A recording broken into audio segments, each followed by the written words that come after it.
Never kong pinakailaman ang cellphone ng mister ko kasi nga malaki ang tiwala ko sa kanya. Aside from that, good provider naman siya. Nasa akin yung ATM niya pero may sideline naman siya so may extra income siya. Pero binibigay ko na yun sa kanya para naman meron siyang allowance. Every other day, umuuwi si mister kasi simula nung nakabili kami ng bahay, lumipat na kami. At doon na tumira, nag-uupa na lang siya sa bahay sa Manila kasi medyo malayo ang bahay namin sa work niya. One time na umuwi siya ng bahay, naiwan niya yung cellphone niya, naka-open yung Facebook at saka yung Messenger. Out of curiosity, binuksan ko yung mga message at aminado ako na mali ako doon na pinakalman ko yung cellphone niya. May nabasa ako mga message na nakapagpainit ng ulo ko. May mga na-add siyang babae na chinachat niya, siguro mga kaklase niya or mga kakilala niya sa work niya dati. Doon na nagsimulang magduda ako sa kanya. Kinausap ko agad siya bakit may mga kachat siyang babae. Ang sama-sama ng loob ko kasi siya nung nagkaroon kami ng 2 anak, ang mga text lang niya sa akin ay, "Okay, Kay, sige, ingat sa pag-uwi, gabi na, uwi ka na, home ka na ba?" Samantalang ang mga kachat niya, ang hahaba at ang gaganda ng mga message niya. Sabi ko sa kanya, bakit ganon? Kaya mo palang tumingin sa iba, hindi ka pa ba kontento sa amin ng mga anak mo? Ang sagot niya sa akin, dapat hindi mo pinakikialaman ng cellphone ko para hindi ka nasasaktan at hindi mo nababasa. Mali ako dahil pinakalaman ko yung cellphone niya, pero kung hindi ko nabasa yung mga message na yun, hindi ko malalaman na niloloko niya ako. At kahit message lang yun, nasasaktan pa rin ako. Ang sabi niya, libangan lang daw niya at wala naman daw yun at mahal na mahal daw niya kami at hindi niya hahayaan na masira yung family namin. Pero as a wife, parang nawala na yung tiwala ko sa kanya. Parang feeling ko may isang bahagi ng pagkatao ko na nasisira. Hindi ko alam kung paanong gagawin ko para mawala yung galit ko. At simula nung pinag-awayan namin ng bagay na yun, hindi ko na rin hinawakan ng cellphone niya. Please give me some advice para ma-enlighten ako. From our letter sender,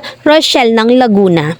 Alam mo, Min, nasasaktan ka kasi napakalaki ng tiwala mo sa kanya na biglang nawala dahil sa nalaman mo. But for me, in my own opinion, there's nothing wrong sa ginawa mong pakialaman ng cellphone niya. Kasi you're his wife. Nasanay lang siya na hindi mo pinakikalman yung gamit niya kaya siya nagagalit. Way na rin ni Lord yun para malaman mong may mali, diga? May mga lalaki na nagiging defense mechanism talaga nila yung sisisihin ka pa nila kapag alam nila na mali sila. May mga times na maang-maangan pa na wala naman silang masamang ginagawa because friendly chat lang daw yon. But for me, considered yon as cheating. Una sa lahat, karapatan mo din naman na tingnan yung cellphone niya. Kasi ang mag-asawa kung anong meron ka ay sa akin at kung anong meron ako ay sa'yo. Nature na kasi ng babae ang pagiging mausisa. Hindi naman lahat, pero kadalasan, lalo naman pala't hindi naman kayo palaging magkasama. Pag-usapan nyo lang yan at sabihin mo na sana maging worth it yung pagtitiwala mo sa kanya. Kasi ang gusot na damit naaayos pa, pero ang nasirang tiwala ay hindi na. At eto naman yung real talk advice ng mamilen mo. May karapatan kang i-open ng Facebook niya kasi first and foremost, asawa ka niya. Kung ako ang nasa kalagayan mo tapos sasabihin ng asawa ko na dapat hindi ako nakikialam ng cellphone niya para hindi ako nasasaktan,